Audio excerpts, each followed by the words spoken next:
একটা সরিষা ক্ষেতের ভিতরে একটা বক্তব্য দিয়ে দিল দুজন। এই সরিষা প্লটটা ভাই আমার এখানে আছে মোটামুটি 6 বিঘা সরিষা আছে। এবার 6 বিঘা সরিষা বিনেছি। আমি কিন্তু সরিষা বিনেছি শুধু আছে প্রাকৃতিক সৌন্দর্যের জন্য। আমি কিন্তু যে লাভবান হবে এই সরিষা ফল আছে করি, হ্যাঁ, বিক্রি হবে, এরপরে টাকা হবে, এগুলো কিন্তু আছে আমার কোনো ই নাই। আমার ইচ্ছা যে এগুলান প্রাকৃতিক সৌন্দর্য, হ্যাঁ, প্রাকৃতিক সৌন্দর্য যেমন আছে এখন সোনার ফসল মনে হচ্ছে। আচ্ছা, আমার বক্তব্য হচ্ছে এই যে সরিষা ক্ষেত পরিচর্যার জন্য তো একটা লোক সবসময় আপনার থাকে। এই যে ভাই এই যে আমি লোক রেখে দিছি, এই শুধু দেখাশোনা করে। এই 6 বিঘা জমি শুধু দেখাশোনা করে। ওর মাসে আমি 15,000 টাকা করে আর কি আছে দিই। আচ্ছা, ও শুধু দেখাশোনা করে যেন ছাগল না লাগে। কৃষকের নামটা আমি জানতে চাই, কি নাম? কি কৃষকের নাম হচ্ছে মোহাম্মদ নাসিরউদ্দিন। আচ্ছা, নাসিরউদ্দিন সাহেব, আপনি তো এখানে বিগত মানে কত বছর ধরে এই যে মিস্টার মিনারুল ইসলামের কাজ করে যাচ্ছেন?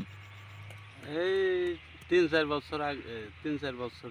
আচ্ছা, তো এই ক্ষেত থেকে কি মধু আহরণ করা যায় না? যেটা হ্যাঁ, পাহাড়ি মধু আহরণ করা যায়। তো এখানে পাহাড়ি আসলে কোন থেকে দেশি? আমি তো মৌচাক আছে আসে, ওই যে আমাদের আছে ওইখানে একটা ওখানে চাক বানছি, ওখানে চাক, ওখানে মধু এসে বসে। এরপরে আছে ওখানে আছে অনেক মধু হয়। এই মধু আমরা বিক্রি করে আছে অনেক টাকা পয়সা আছে আমাদের হয় আর কি।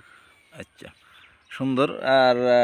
আর পাশাপাশি কি এই শুধু তো দেখছি আমি এই যে সরিষার ক্ষেত আর সরিষার ক্ষেত না, আমাদের সরিষা ক্ষেত তো আমার এটা 6 বিঘা বুনছি আর কি আমি। এরপরে 6 বিঘা এই যে আছে ওই সাইডে ধান আছে, যেমন কোকিল ভাইয়ের ধান, এরপরে ওই পাশে আছে আমজাদ ভাইয়ের ধান, এরম ধানও আছে আর কি এদিকে। এরপরে এই সাইডে চলে গেলে আছে ভুট্টা, এরপরে গম, এরপরে আছে তামাক আছে। হ্যাঁ, মিনারুলের যে ভূমি পর্যবেক্ষণ করে দেখছি এখানে অনেক সুন্দর সুন্দর।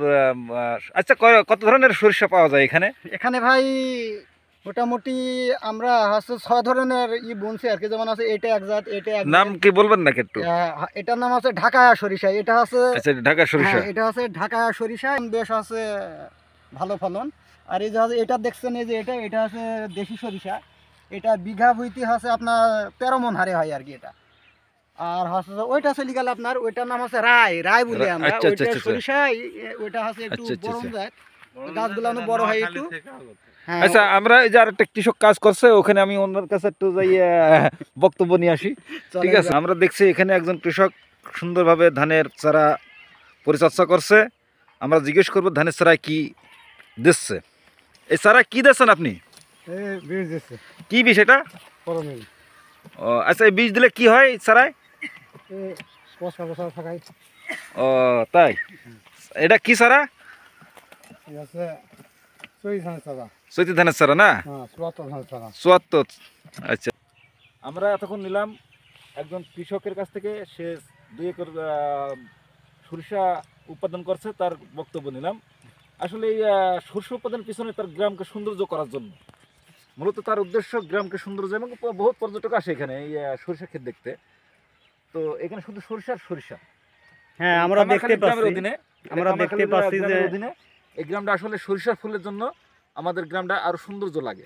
অনেক দূর থেকে লোকজন আসে। হ্যাঁ, আমরা দেখতে পাচ্ছি যে মাঠকে মাঠ শুধু সরিষা, যেদিকে তাকানো যাচ্ছে শুধু সরিষা। তো আমরা সরিষা ছাড়া এখানে দেখা যাচ্ছে যে 100 বিঘা উপরে ঊর্ধ্বে আর কি, অনূর্ধ্ব 100 বিঘার উপর হবে। এই প্লটটা শুধু সরিষা খেতে আছে ভরা। দেখতে পাচ্ছি আমরা, দর্শকবিন্দু, আমরা দেখতে পাচ্ছি। Thank you.